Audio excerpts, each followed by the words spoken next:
vivemos em dias de separação de águas. Hoje, vivemos nesses dias. O verdadeiro vai aparecer. A natureza espera pelo verdadeiro cristão. Quem são os verdadeiros cristãos? São aqueles dirigidos pelo Espírito de Deus. Eles são chamados os filhos de Deus. Eles aprenderam a como ouvir a voz do Espírito Santo. A sua identidade é com o Espírito Santo. Não é com igrejismo, com denominacionalismo e tradicionalismo. A sua identidade é com o Espírito Santo. Pois eles aprenderam este fundamento. Jesus disse, eu vou, vocês não irão ficar órfãos. Virá outro Consolador.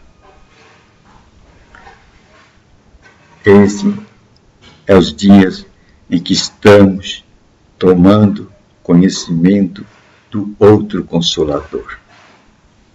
Como nunca. Não faz muito tempo a gente não conhecia quase nada sobre o outro Consolador.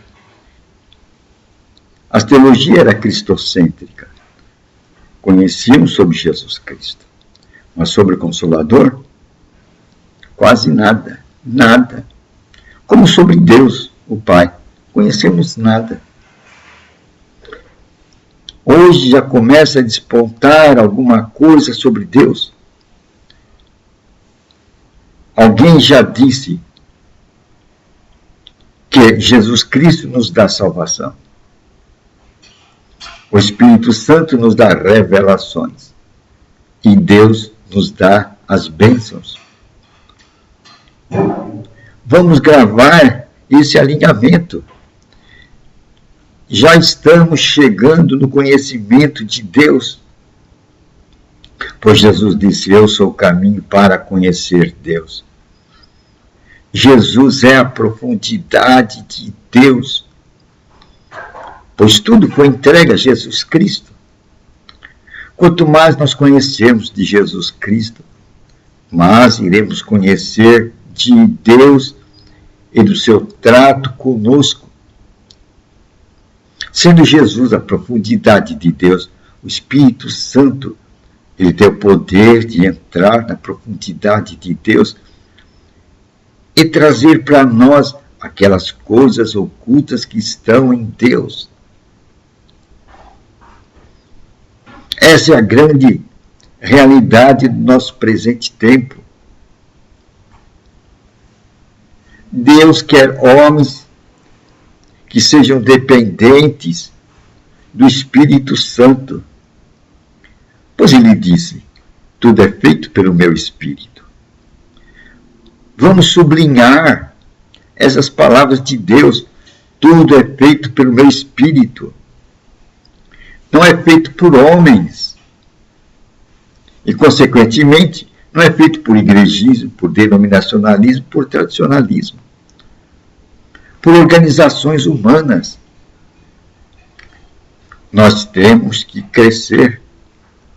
Paulo repreendeu os da sua época. Vocês já deviam ser mestres, doutores, mas ainda estão andando como se fosse bebês que carecem de leite. O cristianismo agora está indo para uma fase de madurez. Agora a natureza geme pelo aparecimento dos filhos de Deus. Este é o nosso momento. O momento do aparecimento dos filhos de Deus aqui nessa terra. E nós temos que ver qual é a identidade desse filho de Deus. Qual é a identidade dessa nova criatura?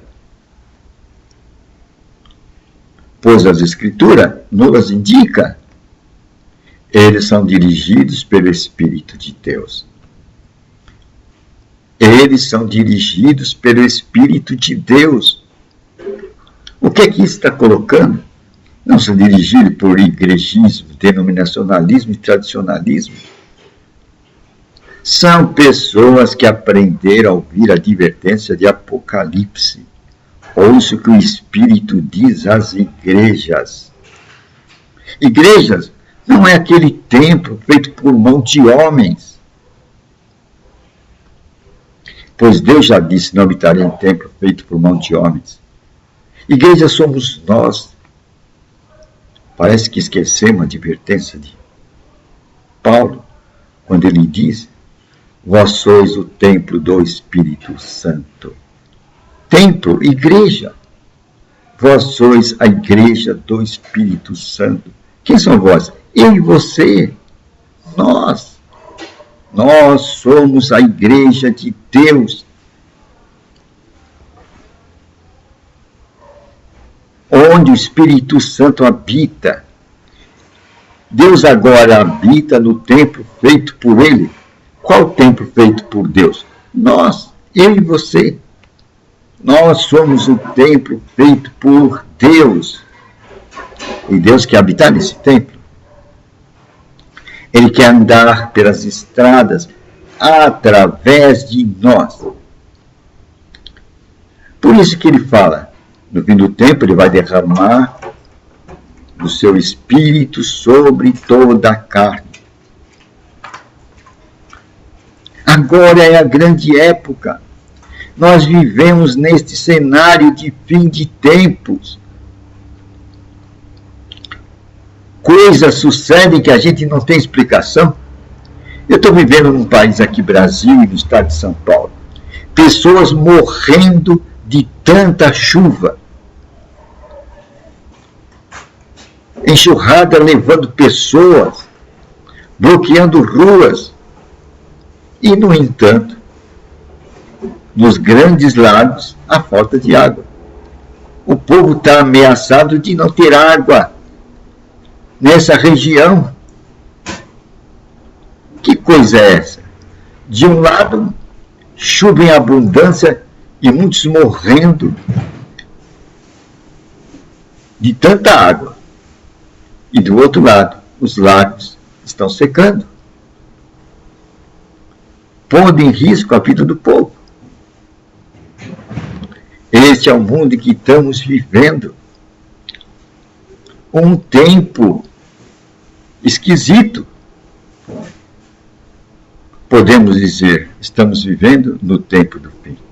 E a marca espiritual de que estamos vivendo nesse tempo do fim é a pregação do Evangelho eterno. Nunca no mundo houve uma mensagem como essa. Uma divulgação massiva do Evangelho e de uma maneira agora que ele pode chegar a todas as partes do mundo. É a pregação do Apocalipse 14, o Evangelho eterno, que é pregado em testemunho a toda a gente, a todo povo, a toda a língua. É pregado em testemunho, porque ninguém vai ter desculpa. Eu não ouvi o Evangelho. Você não ouviu o Evangelho porque você não quis, você deu as costas, você disse não tenho tempo para Deus. Por isso que ele é pregado em testemunho. É uma coisa séria. Não haverá desculpa. Essa pregação do Evangelho em massa, como estamos tendo em nosso dia, está colocando em evidência que estamos no tempo do fim. Tempo do fim que fala em juízo. A mensagem de Apocalipse 14, do Evangelho eterno, fala que vai terminar tudo num juízo. e o juiz aponta para um lago de fogo, onde vai ser lançado Satanás, seus anjos e todos aqueles que não deram voz, que desfizeram do chamado de Deus. Pois Deus está chamando o povo, está chamando as nações, através da pregação das boas novas. Hoje está havendo a quebra de tradicionalismo, de igrejismos, para aparecer no cenário a pregação de Jesus Cristo. O reino de Deus é chegado. Aí está a grande plataforma de nossa época. O reino de Deus é chegado. É a pregação de Jesus Cristo. Ela volta em cena 2000 anos depois. Ela estava como que encoberta. Mas agora a pregação do reino de Deus se evidencia. É descoberta em nossos dias aquela mesma pregação de Jesus Cristo. O reino de Deus é chegado. É essa pregação que está aparecendo em nossos dias. Pois, através dessa pregação, vai se evidenciar o aparecimento da nova criatura. Aqueles que são os habitantes do reino de Deus, as novas criaturas. E eles vão se pôr ao igrejismo. E as parábolas que mais mostram o efeito do igrejismo são parábolas que não são pregadas.